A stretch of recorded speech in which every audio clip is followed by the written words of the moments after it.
Welcome to Wise Up Governance and Boards podcast, brought to you by 3 Wise Owls Governance Consultants. Covering hot topics in governance, risk, latest regulatory changes, and issues keeping directors and executives awake at night. Here are your hosts, Ainslie Cunningham and Deb Anderson. Welcome to today's episode of Wise Up. Today we're joined by Lisa Cameron de Vries from Phoenix Resilience. So Lisa has a Masters of Science in Industrial Engineering and nearly 2 decades of relevant experience in the design, implementation and verification of resilience programs, business continuity, risk, physical and information security, QHSE and emergency management for organisations based in Europe, Middle East, East Asia and Australia. These organisations were spread across a large variety of industries. 9 years ago, Lisa moved to Australia where she co-founded Phoenix Resilience. Phoenix Resilience has grown quickly to be the go-to partner for resilience services across the sectors government, finance, health, education, utilities, agriculture, not-for-profit, aged care and information technology. Since the start of this year, Lisa has been assisting government agencies and commercial organisations with their COVID-19 preparedness, response and recovery. Lisa is a regular guest speaker at national and international conferences and technical meetings. Wow, what an impressive bio, Lisa. Welcome. Thank you for the introduction. So tell us a bit about Phoenix Resilience. Phoenix Resilience is a company that provides the services throughout the cycle of resilience across the disciplines of resilience as we see it. We all are about integrated systems. So those disciplines you mentioned, health, safety, risk management, business continuity, emergency management, all those things have similar setup. If you go to the ISO standards, they have similar setup of the way they are structured. It's just the specifics around that discipline. So we integrate those systems and then go through the life cycle. So we do an impact assessment or gap analysis and then the recommendations paper, then we develop the documents and implement the systems and infrastructure assistance where required. Then we do the implementation side of things, which is the training and any support and communication and changing culture. And then also the testing and the exercising and to see if it's effective, what has been implemented, and assist with any improvements that are required. So as you can see, that's the whole plan, do, check, act cycle of we follow through. But sometimes we're just called in to do an incident investigation, just an after-action review, just an exercise, just a training program. So that's what we do. Great. So on the show today, you wanted to chat about collaboration. So tell us a bit about that. Well, it's been kind of one of those things that has always really stood out for me as being an obstacle for many organisations. I've worked for large corporations and with large corporations, and when you come in there's so many different risk registers. There's so many different silos doing something, trying to work towards a common goal, but they're not really working towards a common goal. And you will see, go to a risk meeting and different risk meetings, and you will see some people are putting a risk treatment measure in place for something that already the executive knows not going to continue anyway, but the communication is not there. So this point made me do research on integrated systems, and that's when I just came to Australia, did that research. That's what I've been presenting on back then, which is a 5-step plan to organisational resilience, which is all about a concept of how those disciplines come together, work together, and really get a good understanding of their context. And that's just been like the thread basically through my career, because that's been going on with all the projects we've been doing. It's about multi-agency response, and then a recent paper that we collaborated on was also because this COVID-19 response. What I saw was that organizations were basically panicking sometimes in taking their decisions. And if they had sat down with a group from members of their organization and they had consulted them, okay, so what do you see as the situation? What do you see? What options do we have? What would that mean for the organization? What do you think this situation is going to play out like? And you talk to legal, HR, IT, safety, everyone. Then you can get a good path to a good decision because you've assessed it from all angles. But if you jump the gun, then you might have not considered certain legal impacts, certain people impacts, certain technology impacts. Oh, we're all going to work from home. Oh, actually, we can't work from home because technology is not caught up with that yet. Or we are going to do this, but no, you can't actually do that because that's not legally possible. Or you can't do that because that's not safe. So those decisions, then you roll them out already, you announce them, and then you have to retract them. And there's just so much more effective ways to do this. And that's why I started as well the paper on collaboration. If you come into a crisis or an incident, just get the right people in the room and really think about, okay, what options do we have and how do we make a good decision? Yeah, definitely. It's one of those big frustrations in a lot of organisations where you see strategy development is one of them, where you might have the board and your executive leadership team just be in charge of developing strategy, and then there's sort of a disconnect between the implementation and that sort of communication feedback loop and all of those different moving parts, and everything else underneath that sort of operationalises off, say, one strategic direction that everyone's agreed on, and then all of a sudden there's a change in strategic direction and everything else hasn't been updated to reflect that. And so you might end up with a whole heap of old risks on the risk register that are redundant. Yeah. Yes, or if you go down a new project or a business development, new opportunity, and don't update your risk framework with that, then you're just going to miss key risks. Yeah, absolutely. And I think too, one of the things that you see is a lack of training and awareness. So a lot of people who might be charged with the responsibility of owning the relevant risk further down the line, they actually don't understand how it feeds into an overall risk profile or risk appetite statement, or what it actually means to either treat that risk, avoid it, transfer it, mitigate it in some way. And there's sort of a real disconnect there. And I think training and awareness is a really key driver. Yeah, and we generally start with doing a context map. Because every standard says you have to map the context, and then there's some generic statement at the beginning of the risk procedure. We are a company that does this, yada yada yada. But it's not really mapping the context. So what we do, we just look at, okay, this is the process in the key steps, the value chain to deliver your product, and these are the support functions that make that happen. So you've got your primary process, we call it engineering, and then your support process like HR, finance, and any of those sort of things. You saw that in the paper as well. How they interrelate to each other.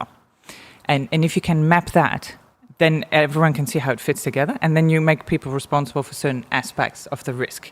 And that's what we do in our risk register, that instead of having this long page that does have a column with who's responsible for it, which kind of makes it hard to get that set, we make each page for each risk owner, and that's their page that they own, with risks in relation to the supply chain and all internal risks.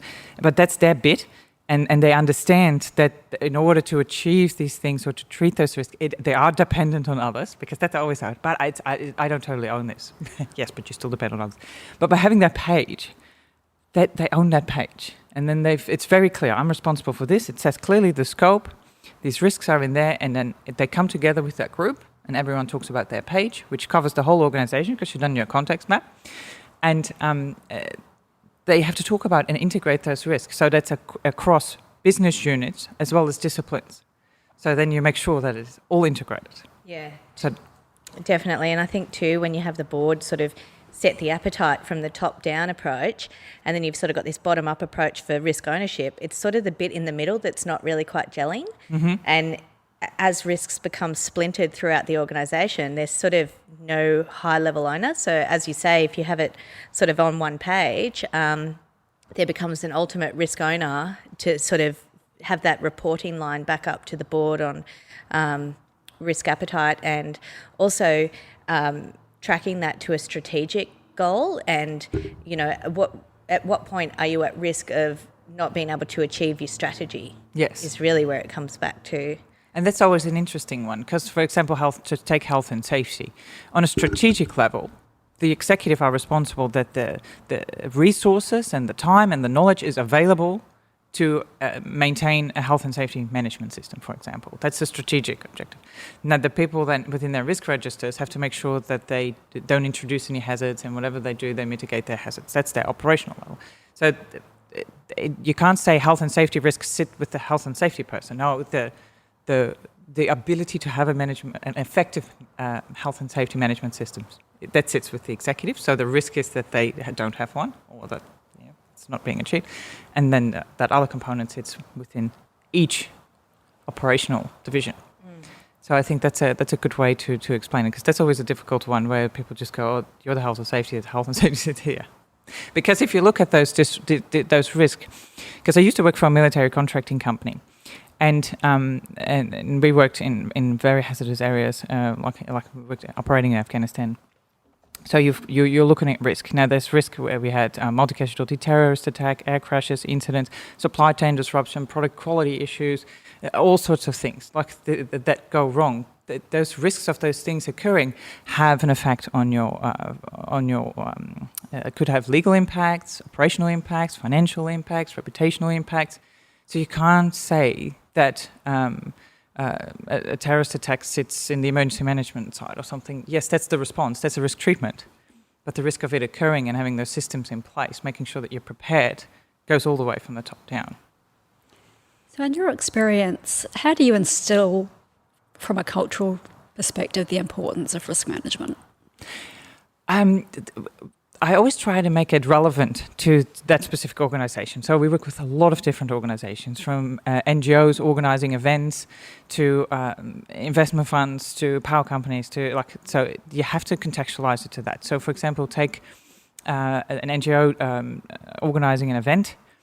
They're, for example, very well-meaning people, often volunteers, with maybe limited risk awareness. They think, the risk is tripping or falling over. Okay, so then we start with, before we do any design of risk management or any risk registers or whatever, we do the awareness workshop where you put on these news stories of things that go wrong on events, what the consequences are of that, what the implications are.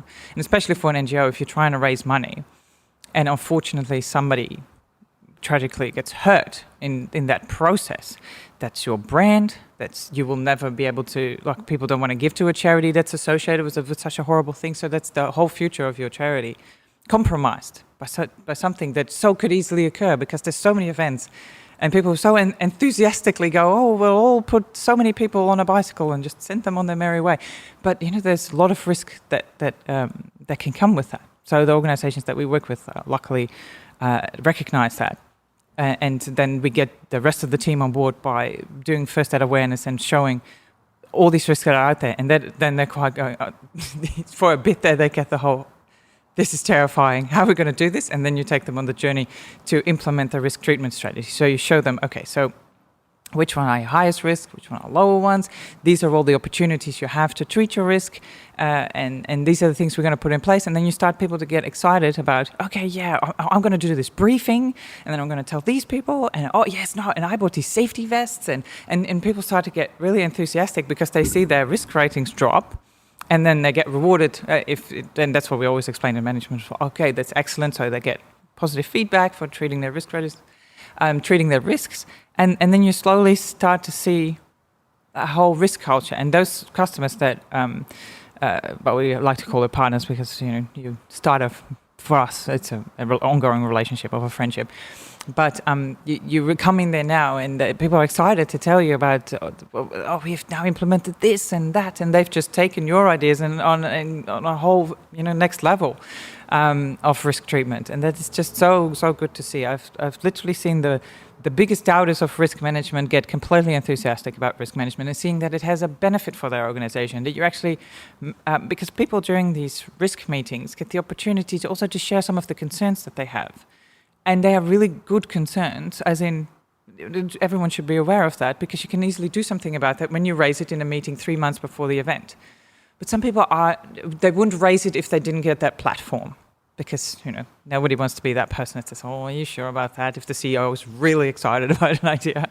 But if there's this risk place where everyone can say, I think that I'm concerned about this, and that's being acknowledged and recorded somewhere, and then maybe addressed, and then you see that people go, this is actually really positive and good. And so that positivity, and that people see that this really works for me, and then because the director says that, then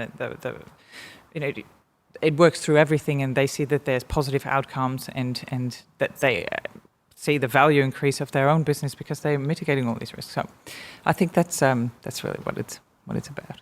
Do you see any directors or boards or even executive teams become negative towards risk when they see that the cost treatment is potentially outweighing the benefit in their eyes? Well, that's always a good one, because I do, and that always comes down again to knowledge and training and awareness and experience, because the person might be appointed to design the risk treatment strategy, might not necessarily be the person that has the most experience or knowledge on the best option, and might go with a really expensive option, and so I think it's good for boards to say, okay, have you done your assessment of different options? Where's your options analysis to treat this risk? And if you delve into that, then don't just accept it and go down an expensive path, because often it doesn't need an expensive measure. And I think that's very good. So I think that's maybe sometimes where it's lacking in the presentation for a risk treatment strategy. Yeah, I think too, a lot of risk owners undersell the benefit to the board. Yes, and that's another one. You have to be really good at that. And if you're a technical person, you might not necessarily, you just have that in your head. You know, some people are just really not good at explaining something. They have it all in their head, and to them it makes perfect sense. But if that's not your daily job, you need to be really talked through what the benefits might be and how this will benefit the organisation in the short term, medium term, long term, and you need to have that strategic vision. That's a lot of skill and knowledge and experience, or even a skill that some people will never have, that you have to have in order to get that across the line. It almost even becomes a sales pitch. Yeah, and that's what I'm saying. So the person that will get the most funding for their project might not be the one that has the best project, but just the one that's the best at selling it. So that's why not always the people that have the highest salary are the people that are best at their jobs. They're just better at selling themselves. Do you find that clients come to you reactionary, so they've had some episode and they reach out to you because they need help, or are they being more proactive and seeking your help at an earlier stage? It varies. There's one group that comes to us because they were told by a board, or they were told by a regulator that they needed to update their system. Then there's the group that is concerned about risk and doesn't feel that as a leadership team feel that they're not addressed sufficiently. So that is great, because then they recognise it and they want to do it. So that's a really good starting point. And then the third one is when there's been an incident or a looming disaster. and then it's all about really getting a quick understanding of what the situation is. But we that's the most difficult one, clearly, because damage has been done, and then it's just about mitigating the consequences. And how do you find, when you go in and work with teams and you position risk and you raise their level of awareness and you kind of help them sort of analyse all their risks and develop risk registers and things like that, do you find there's a real struggle there in terms of a knowledge piece of how to really draw out from them around their lead and lag indicators that will kind of be industry specific, that will help them sort of map risk in a more active risk management framework? So that you're saying that they, when there's a change, that they understand how that could influence, which factors could increase the risk, which factor could reduce the risk? More so which ones will help highlight the risk. So say if you're sort of going on a risk trajectory, you've got you've taken a certain level of risk appetite, you might be in sort of an amber zone of risk, and you might be have sort of indicators there that you've got to be monitoring from a risk reporting perspective, and a lot more lead indicators. So in terms of being in the forefront of that risk sort of coming into fruition, so that they can get on it quite early and reduce that risk as it's sort of coming into, say, maybe a red zone or even a catastrophic level. Do you find that's quite difficult to get organisations to increase their awareness of? Well, that's the whole point, what we started with the 5-step plan to organisational resilience. That is about the awareness. And that's the tool that's in there is all about raising that awareness and having that monitoring capability. That's also the first thing we do. You have to have a monitoring capability within your organisation that understands if this changes, then our risk profile changes. So, for example, in the taxi industry, this is a very much used example, but in the taxi industry, people could have known if they had a monitoring capability, oh, this technology is coming up, oh, these apps are coming up, there will be a competitor entering the market in a totally different strategy. So when Uber came into the market, but there was not such a monitoring capability. Everyone was going, taxis will be taxis, there will be taxis forever, and this will just be that. And it came like a complete surprise to the taxi industry. While if somebody was monitoring, if I was running a taxi business, wouldn't be monitoring, okay, that's what technology is going this way, or these developments are coming up, or if they apply that in the taxi industry, we could be in trouble. So maybe think about having apps in our business and going on that technology train early as well, instead of completely reactive, asking for government handouts and being all upset about what's happened to them. Every business is going to go through a major disruption at some point. That is your responsibility as a business owner or an executive, that you are aware of those potential threats that could occur, and that you are monitoring them, and that you have a capability in-house to, if this changes and that happens, then this increases our risk profile in this way, and the consequences could be this. We need to take action, yes or no. To say it very, very simply. And that is complete key, because we always say the earlier you detect a change that could potentially cause a problem, the more time you give yourself to prepare for it. And it doesn't have to be some complex thing. It doesn't have to be, we immediately have to invest lots of money. But like with this Uber thing, if you early in, you can come up with a strategy, you can get really smart people together, you can really think about what your competitive strategy could be, where we're going to be for the future, what's the future going to look like, and all those things really should be in place. So that you don't stand there with your hands in the air going, what happened? I think you see that a lot too with change management. When you get a new CEO or a new board or a new management team, they sort of come in and want to clear the decks and review strategy, sort of more of a holistic front, reviewing that macro environment and things like that. Whereas if you have, I guess, boards and ELTs that have had a long tenure, they really become complacent, and they become so firmly fixated on their strategic vision that they don't want to see in the peripherals what else might be coming into the horizon, and really gets missed. Yeah, and also a lot of, and that's just human nature, work off the things that they've experienced. So if you've been through a flood, you're focused on flood.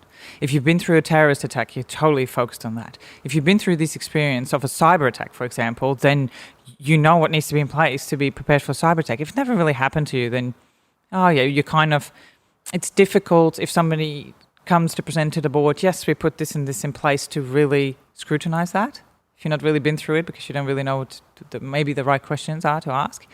So in that case, and that's a very, very difficult task for a board, because they need to be across all the things that could potentially go wrong with an organization, and also be across what an organization should have in place to mitigate those specific things. And the current environment, like with pandemics and terrorist attacks and technology, complete reliance on technology, I mean, the threats horizon is very, very significant. So that's always a challenge for a board to be across all those different things that can go wrong, and really scrutinize what someone's telling them that is being done, because clearly everyone's going to sit there, yeah, that's really, really fantastic. And that's why in business continuity and emergency management, we do testing of everything. Okay, you say you can send out a bulk text to all customers.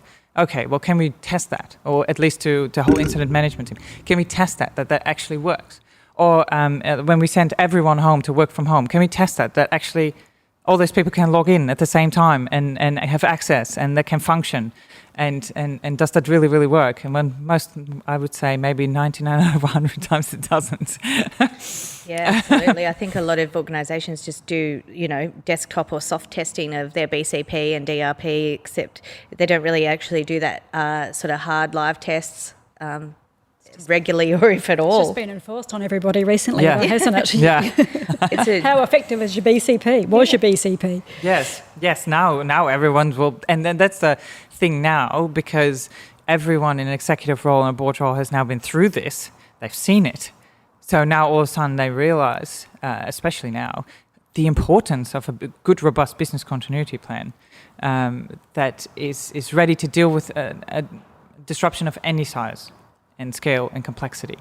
But then it comes all down to having an agile system, because in no way should I ever promote that you should have a 500-page business continuity plan that thinks of every possible scenario that could go wrong. It needs to be something that's really flexible and agile, that is able to deal with any specific situation, because as we now know, no situation is ever going to play out exactly like you have planned.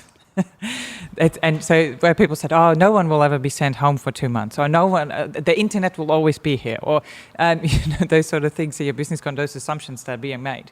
But there's so many different disruptions. Oh, I have no internet, or I have no this or that. It just needs to be an agile plan that's able to respond to a disruption or an incident, as we also talk about, of any size, scale, complexity. Because those long plans, they're the worst. I think people get a bit complacent, don't they? You have your business continuity plan in place and you go, oh, look, put it in the drawer and forget about it. But this is just brought to the fore how important that they are. And what I find most remarkable, because what large organizations generally do is they determine, okay, what are the critical services maybe for the next week, 2 weeks, 3 weeks maybe, and then send that down to the business units, and they complete their own BCPs in isolation. Now, correct me if I'm wrong, there's a value chain going through an organization, right? Division A cannot do without input from C and input from B, and then D needs something from that in order to have for that value chain to deliver something at the end, right? So how can you develop BCPs in isolation and then think that that's magically going to work? And you have these massively long BCPs. You go into this organization and each division has this massively long BCP. Well, all you need is this overarching business continuity capability that is able to understand, okay, this is the type of disruption, these are our recovery priorities for an organization, and then cascade that decision-making down. That's in my opinion, because that's just much more flexible and agile. Well, it's more user-friendly too. Like, how many times do you see IT departments suddenly get charged with the responsibility for managing it? And you go, so no, actually what happens is you have a risk manager, you have potentially your CEO, representative from the board, and you position those teams, that crisis response team, based on the situation at hand. And that's It's different. Yeah, it's different every time, right? Like if it's a IT system, yeah, definitely get the IT guy. If it's something else, a HR situation, then definitely a HR person needs to be involved. If it's a people management situation or prevention of access, you might want more the office manager, or is there a alternative location that they can set up or things like that. So, yeah, it's definitely got to have the flexibility to be able to call on those response teams. And the good one that you mentioned with the IT, because we see that a lot. For example, one of the key systems has an outage. The IT department will put their heads in their computers to try and fix it. But somebody needs to look up and go, this system is out. That means that this one might also be out. That means that we can't deliver these and these services. That means we have to communicate to these and these people. That means that we might not meet these legal requirements. That means, and have that sort of thinking, and then update the executive, okay, we're doing this, we're having this in place. Because if you don't start updating on what's going on, they all start coming there. So you're sitting in your IT department trying to get this system back up, and there's the CEO, and there's the director of this, and there's the director of that, all going, what's going on? So you need to have that overarching capability to that has that incident management capability to understand what communication needs to go out, how decisions need to be made, so that the people that can fix it, which can be the infrastructure people, the facilities management people, the IT people, that they can sort it out. Yeah. And I think too what you find is a lot of the time they don't even have a draft communication plan. And so then they're scrambling to say, well, what sort of messaging do we need, and who should release it, and where should we release it? Who should approve it? Yeah. And before you know it, something's gone out, it hasn't been approved. Yeah. Because we've seen that, for example, was it the Dreamworld event where, what was it, day 2, they announced, we'll be open on Friday, and it will be, the money will be donated here and there. Actually, it's a crime scene, and you won't be opening for a while. And so this communication has gone out. It has not been at all, in my opinion, probably approved or really sanity checked by the incident management team, because otherwise you would know that that's not an option. that you can actually do that. So then we see that all the time. People jump the gun, start saying all sorts of things to promises, and we're going to do this. Well, it's just probably best to say, okay, we have had an incident, we're assessing all the options, and if you don't have a solution, don't make one up. Just say that. We're working very hard on it, and we acknowledge what has happened. Yeah, definitely. I think honesty sort of comes into it there. Absolutely. Yeah. So in terms of your improving resilience in the aged care sector, tell us a little bit about that. Well, we've been fortunate enough, because I'm really passionate about this, clearly, 'cause these are very vulnerable members of our community, and they are in a very vulnerable position, and if people don't come to help them, then they won't be able to help themselves. And there's all sorts of things that can go wrong, clearly, for in aged care, what we saw now, pandemic, but also fires, bushfires, floods. In the US, we have seen horrific photos of aged care residents sitting waist high in flood water, and those horrific things. So the thing with an aged care facility, the resources they have available to them is clearly not to the level that they're independently able to respond to an incident of any scale, because that's unaffordable. So they would not be able to evacuate all the residents within the set time frame. Like if a bushfire is coming in, you have 3 hours and you have 300 residents, no facility has the ambulances and all that available to get those people out. And we have learned from previous events that there may be limited ambulances available anyway, because if they're responding to other facilities, if it's 3 facilities under threat at the same time, they might not be able to respond. So those sort of contextual considerations are critical in emergency planning. There's not just one size fits all. Oh, we'll get them to the front door and somebody will magically come and get them. Because that's how a lot of plans work. We'll get them to the front door and then emergency services will take over. But we've seen in the past they are doing other things. They maybe have one ambulance if you're lucky, and it's just not going to work. So what we've also seen is that they turned up to evacuation centres with their residents. Now that's also something that if you do planning beforehand, realize, because residents living with dementia need to be in a secured perimeter. You cannot offer that in an evacuation centre. So they pose a threat to the public in the evacuation centre as well as to themselves. They get very distressed. So then you need medical staff there. The requirements for looking after the aged, clearly they've got medical records that they need. They've got all sorts of specific requirements around sanitation and treatment and feed, like the type of food that they can have, the type of drink that they can have. It's endless requirements. So an evacuation centre is a completely unacceptable place for aged care residents, if they're high care, to go. So that was all recognised. So a lot of councils went through the idea of doing a multi-agency approach, and we were lucky enough to assist one of the regional councils here in Queensland to get in the room aged care facilities and their critical supply. So you're thinking of medical centres, hospitals, GPs, Queensland Health, emergency services, the ambulance, QFAS, and all get them in the room and talk about, okay, so these are the kind of resources we have available in this particular region. This is what our response would be. This is type of threats, and really come up with a group and build those relationships so that they understand, okay, there's 3 ambulances in this region, there's 5 aged care facilities.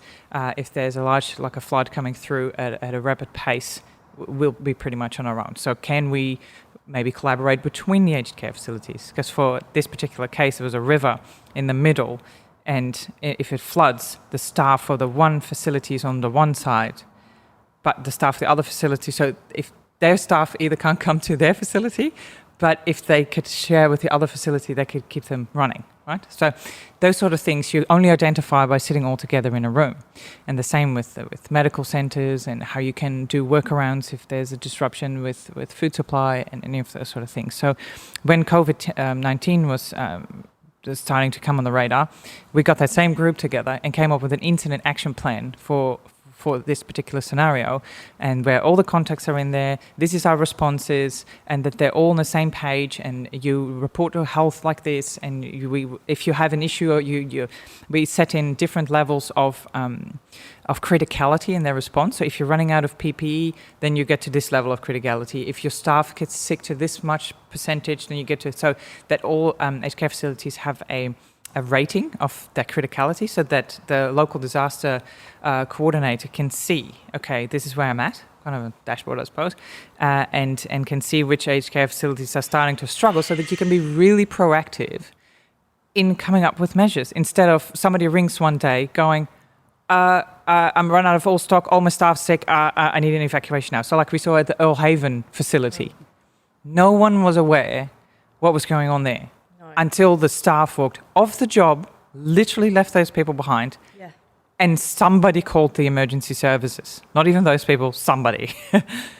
Like that is, we never want to get to that point. No, so that's why we want to get all these groups together going, okay, so if there's a dispute between a service provider, human resource provider, that is detected early and that the systems are in place between all these facilities to assist each other and with emergency services and with local providers to come up with a quick response so that these residents never, like, I mean, people were walking like through the hallways with like soiled themselves. It was horrific. It was horrific. And in this day and age, we can never let it get to that point. So most councils luckily are going through this path. We've been so fortunate to be part of that for this particular council. And I think that's the way to go. But I think that's the way to go for a lot of organisations, understanding that you're part of an ecosystem and working with those partners. Because that's one of the things that I'm really passionate about as well, is about just doing the right thing about your partners, your suppliers, your service providers, all the organisations that I worked for and worked with. Make sure that you have these really close relationships. And you help them, they help you. You'll be available every time, because those are the people that when the chips are down will also be there. And that's been for me.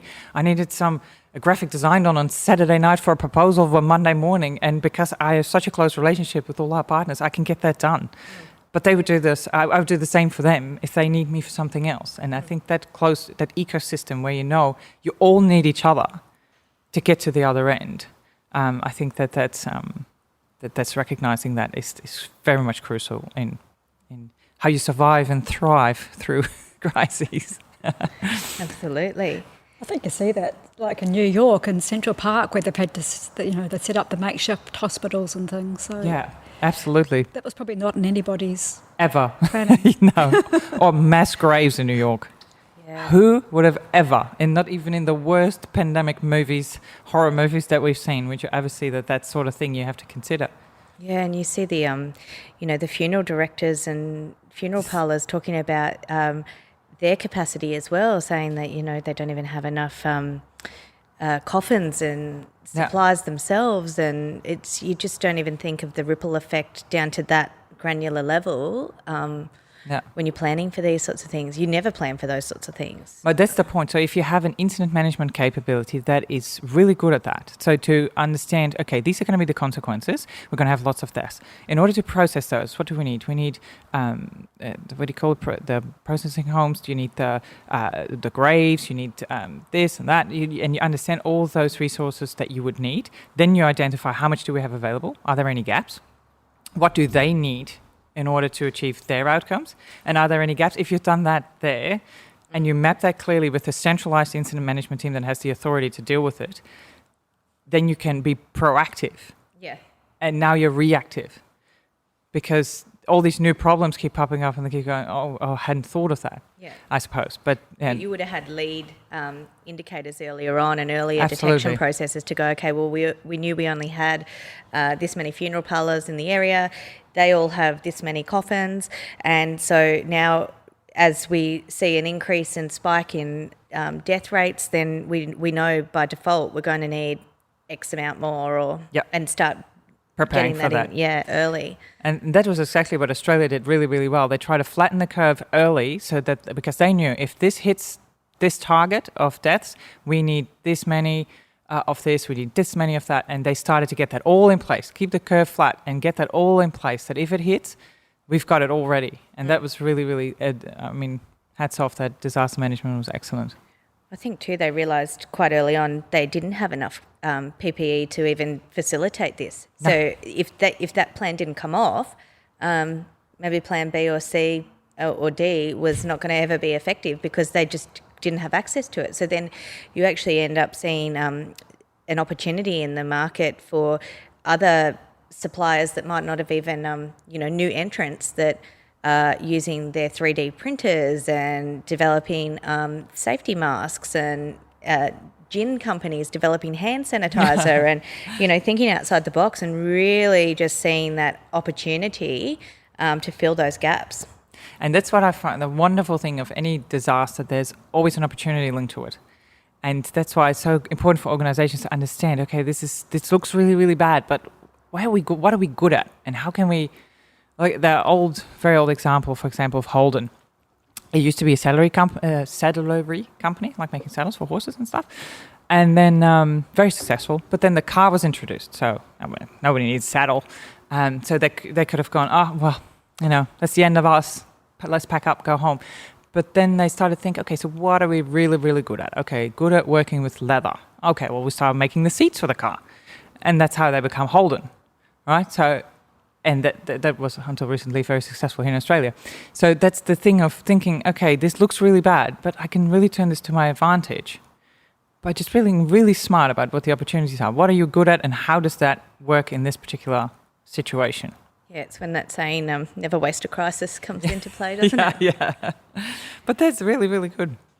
So in terms of panic response, so with your collaboration in the aged care sector, how far and wide are they really considering? Are they thinking, what happens if it was an earthquake situation on top of a pandemic, and you then look at, what sort of government response do we have? What sort of UN type response do we have? If our government's wiped out, if our emergency services or, defence forces are wiped out, what other access do we have to maybe foreign partners and things like that? Like, how wide do you spread the net?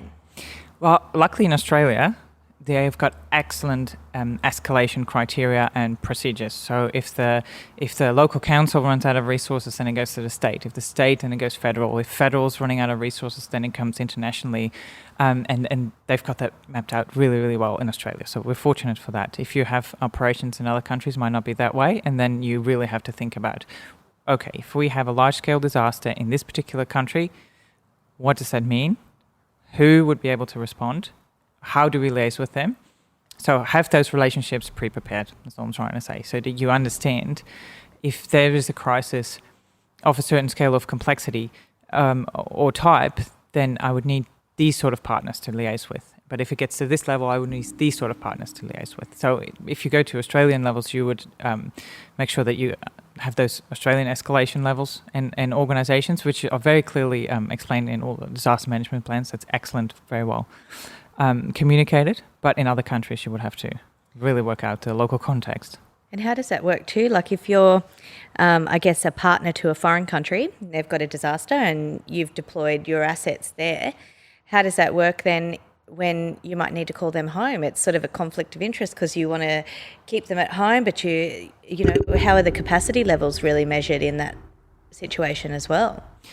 You mean when you have expats, people that are working there from the nationality of the country, or people? No. So say if there was a disaster in East Timor and Australian troops are deployed there to fix that, but then suddenly we have our own disasters at home. Mm-hmm. What happens there? Do we call them back? Do we pull our help? Do we? Yes. It might not even be. You might not even know the answer. It's probably a technical government response. That all comes down to incident management, and that's the same as you would do for an organisation. Okay, I've got these different problems going on. I've got a limited amount of resources. I think of what the consequences would be for each decision. So if I leave them there, these would be the consequences for my country. But I would do this great thing over there. If I'd bring them back, then I would assist here, but there would be the consequences, and just work out those consequences and then make the best decision. Yeah. In a disaster, there is no optimal decision. No.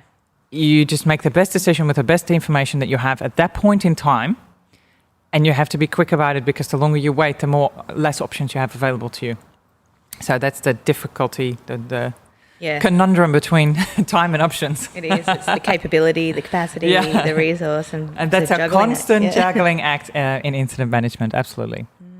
I think communication's key too. I think Jacinta Ardern has been doing an amazing job, firstly when they had the terrorist attack and with COVID-19 too. She's just been empathetic and communicating a lot. Yes, what's going on? Why is it? Why are we doing this? What are the benefits? Strong leadership, unity in the country.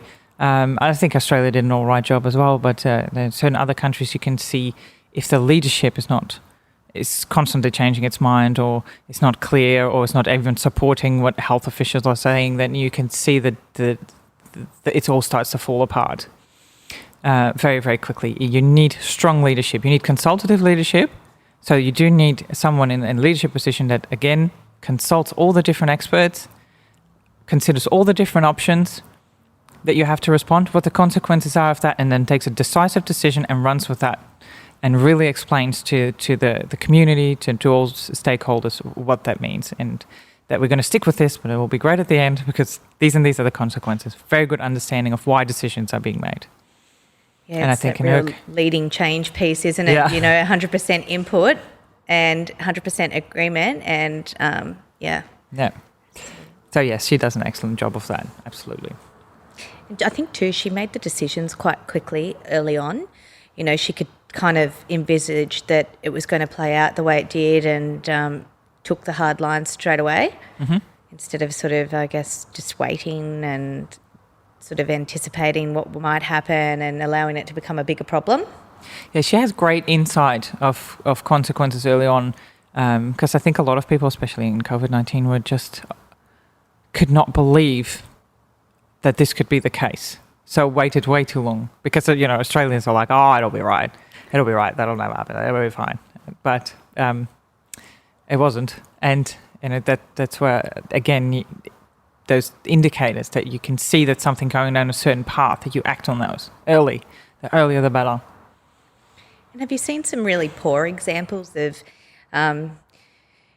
resilience planning and risk management? Because really it comes back to the overall governance framework and that reporting line, sort of to the board where they're going to be making the decisions, but the sort of making sure it doesn't miss a certain channel on the way up the line and the way back down the line. That's where I think the big disconnect comes. But have you seen a really great examples or really poor examples of in the governance? response to this? Well, just in governance in general, and resilience planning in general. I think the excellent examples are where the people managing the risk within the organisation are skilled and experienced and trained to understand risk, because you can't tell someone identify a risk or manage a risk that does not have the risk awareness. And it's something that really comes over time, or with training or with experience. It's not something that's per se natural. So that they have that, and then that capability to explain it to the board, what the risks are, why this is happening, why you need to take these measures, and explain that. And then it's very important that trust comes back and the support comes back, because people will only raise so many times that something needs to happen. If they get back, that'll be right, that'll never happen, no, you're not getting any money for that, or that, then people start to lose faith in the system, I suppose, and that's where it starts to fall down.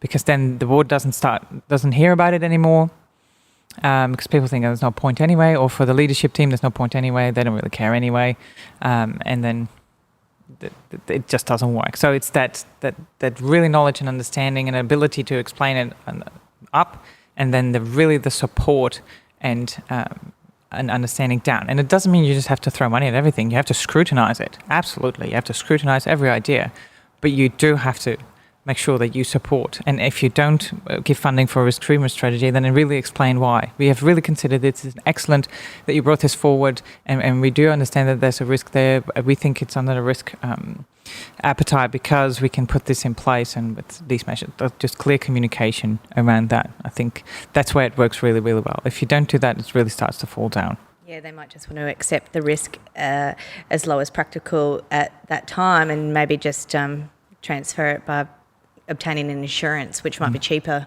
in the long run, and then they can work on the risk treatment in the background. And I also think another important point is, if the leadership team keeps postponing the risk meetings, or putting it as a last agenda point, or not really saying that it's important that everyone has to update their risk register, but then don't update their part of it, that's a really bad message. You always have to lead by example. and really demonstrate. Because I've been in those meetings, especially when you come new in an organization where the CEO's joking about, this is so boring or this is so stupid, like those sort of things. They have no idea the message that sends, how strong that is. I've seen these organizations where the CEO or the executive is really committed, and then everyone will work. The achievements are so much greater than when the CEO goes, well, it's not really important anyway. Just a tick in the box, guys. Just a tick in the box. And then you're not going to get anywhere. You're honestly not going to get anywhere. I think we've all worked in organisations. It's all about believing, making everyone passionate about something, and then committing to it, and all sharing the benefits. And I think that's very important. Lead by example. Yeah, I think one of the biggest challenges in risk management roles I've had is increasing that awareness, and it's sort of there's a lack of understanding in terms of definitions. So there's a lot of people who just want to view it as residual risk, when really it's theoretical, right? It's if you had all these things in place, that's where your residual risk would lead, but you really have to measure it on a current basis as well as a residual basis, and kind of see that mapped on the same risk heat map to really get an appreciation of, okay, well, is this as low as we can possibly get that risk? And are we happy to accept it at that level, or can we get it lower? Or if you're reporting on residual risk, people become complacent and go, oh no, that risk's being managed. And it's like, well, no, if you look at it from a current basis, you're actually over here. But it's that lack of understanding between inherent, current, residual. Yes. It's terminology in general, really. It's sometimes like these debates. I'm sure you've been involved in them. Is it a 3 or a 4? And you sit there for an hour going on about is it a 3 or a 4? Yeah, does it really matter right now? But that's when people start to really despise risk management. Yeah. When you get bogged down in those sort of discussions. Yeah. So to make it as least technical as possible, and just let it live. Those top risks, work on those. Make it really enthusiastic that you're treating those risks. That's much better than those technicalities around. And I think too, ratings. it's getting people to understand what elements they play into the overall strategy and what parts are foundational and operational in terms of, I try to position it to execs in sort of a bit of a vision and an analogy in terms of, well, if the strategy is the journey and the road you take to get there, and we've all agreed on the end destination, well, the obstacles along the way are the things that are managed by management. And say if you have a really large organisation, you might be leading a train and the CEO is the driver, and each of the business units, there's an exec responsible for each of the carriages. And some of those carriages might fall off, whether it's HR or IT or whatever, and if you lost that part of the train, are you still going to get there? And making sure, have you got the right fuel? Have you got the right equipment? Are you maintaining the wheels and things like that? Are you maintaining the tracks? And when you sort of position it like that, they go, oh yeah, that's okay. And in the risk management sort of framework is, well, who's responsible to put the fuel in the vehicle, and who's responsible for monitoring the track? And when everyone understands what part of the overall journey they're managing, I think it's a lot easier to help them report back on the bit that's in their remit, but also see it from the whole sort of journey perspective as well. Yeah, absolutely. And you're absolutely right what you mentioned with who's doing the maintenance, because we all know a plan is like all these. You come into this organisation and they're 1 year where they did all the policies and procedures and plans and whatever, but then 3 years later they're completely out of date. But it's still in the risk register as this risk is treated because I have these plans and policies and procedures in place. But your processes have changed, people have changed, resources have changed. We're using different technology now, and those procedures and plans don't reflect that yet. So your risk has increased without being reflected in your risk register. And we've seen a lot of regulatory change across all different industries as well, so that has a huge impact on them as well. And that's so, especially in the aged care sector, I find that the compliance department. So the overheads in aged care are clearly very low already. I mean, the cost of labour and all the cost that comes with running an aged care facility are huge. But then the compliance, a list of regulations and everything, they kind of made it easier now with the latest aged care quality standard. But there's still so many things you have to consider and work out, and all the standards and guidelines. And then it says, you read that one and it says reference to this particular checklist, and then you go to that checklist and then there's another reference to this legislation, and it becomes this, how do you even work it out? And that's I think the responsibility of the regulators as well, to make sure that you're very clear on the expectations of an organization, because the organization don't necessarily have the resources to go through all these documentations and laws and regulations to really work out what then applies for their facility, and then work out the right terminology, like health and safety law.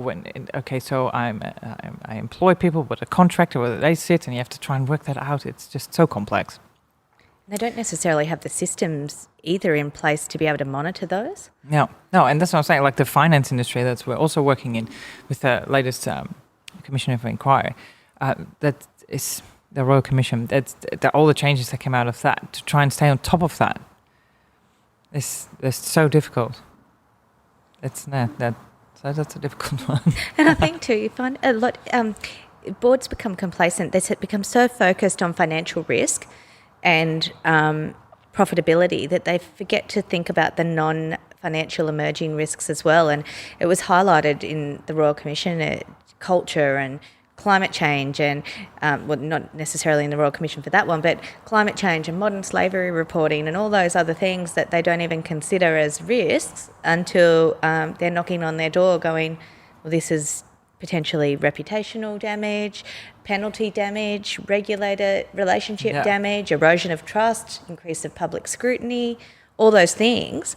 It's huge, the secondary costs related to an incident. Like, for example, if you look at Volkswagen, they're promoting themselves as this environmentally friendly, integer company, and their whole branding, and they had very strong a brand reputation.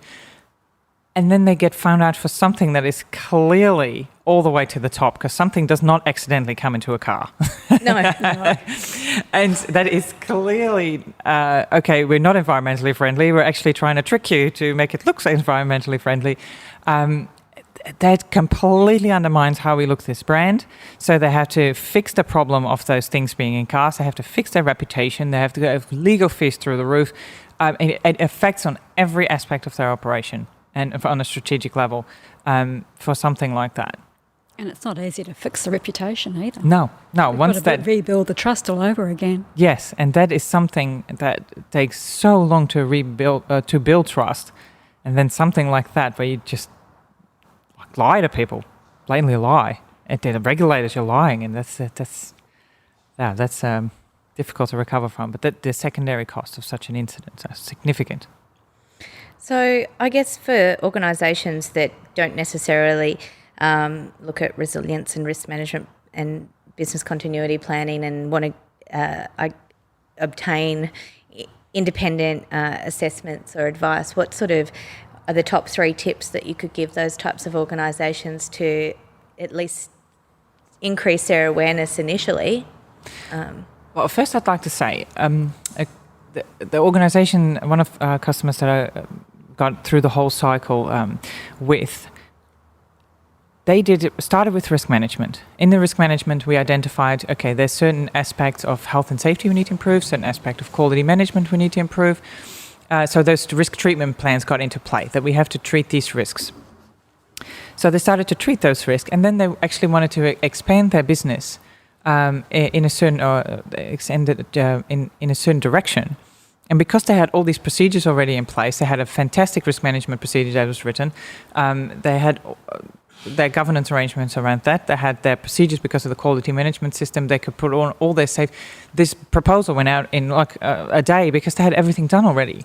And they looked fantastic because they had passed audits, they had put all these systems in place, and had all this acknowledgement already of the risk treatments they put in place that positioned them in a really good way to expand their business. So if you think that risk management is not going to bring you in a better position to expand your business, then, I mean, it is the key to expanding your business. And the same, that organization that I worked with in Afghanistan, when I came with them, they had just won the first contract for one site. There was no policies, procedures in place yet. There was nothing in place yet. We're just starting operations. And I was responsible for quality, health, safety and environment, and later also risk and emergency management. But I put all those systems in place, and that's how we won all the other contracts. And within 4 years, we were the largest supplier in Afghanistan as well. We were operations in Somalia and Kosovo. We were doing disaster relief in Haiti, because we had built this really strong governance system, really strong quality management system.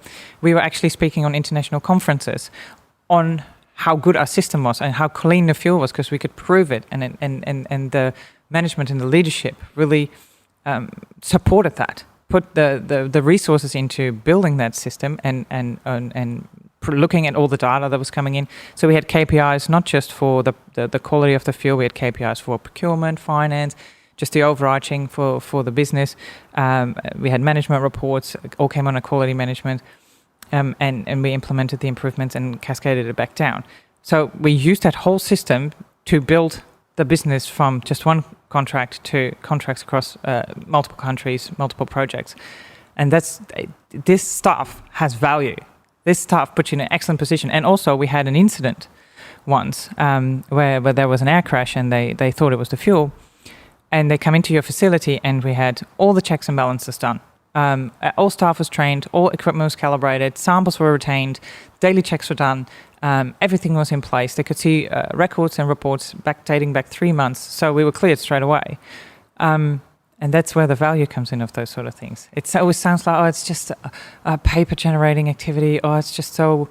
but it's not. It protects your business, and it makes sure it sets you up for growth, because all this information, and when you go for a proposal, all this information needs to be there. And I think too, like, the excitement for me comes from the ISO actually now looking at governance, and hopefully that comes out soon, and whistleblower programs, etc., and how they tie back into quality management, health and safety, risk, and kind of really aligning them all and making it all hum together, because then that feeds into our model where we really see that governance sits around all of your things, your strategy, your leadership, your culture, the behaviours, the sort of operational and risk management side, and really having an encompassing governance framework that sits around that. So if we have an ISO to work to in that space, it makes our job so much easier. Yeah.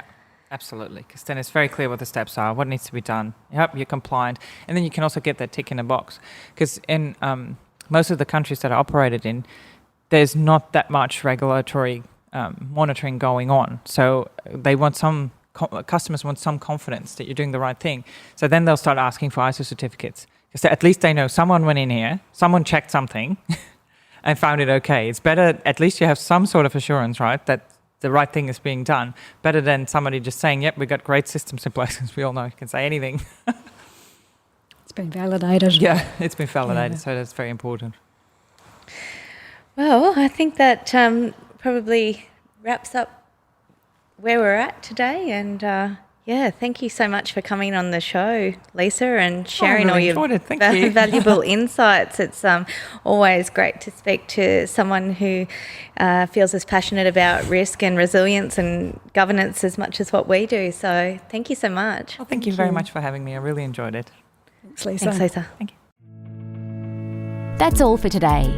Until next time, happy podcasting. And remember, if you're enjoying the show, check out our other episodes and all things governance at www.3wiseowls.com.au.